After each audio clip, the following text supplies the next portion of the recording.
ശ്രീകണ്ഠാപുരം കൊട്ടൂർവയൽ അയ്യപ്പൻകാവ് ശ്രീ മഹാവിഷ്ണു ക്ഷേത്രം ശ്രീമദ് ഭാഗവത സപ്തായജ്ഞവും പ്രതിഷ്ഠാദിന മഹോത്സവവും ആരംഭിച്ചു.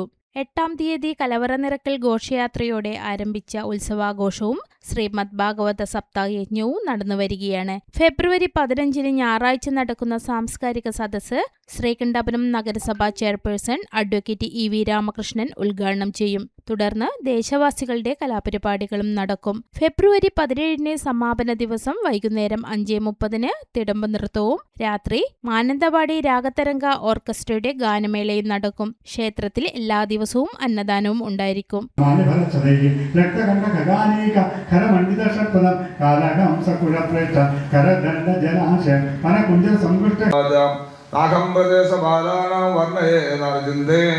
ദേവമാലാഭിഭൂതാനാം ദണ്ഡസത്രധൃതോമയാം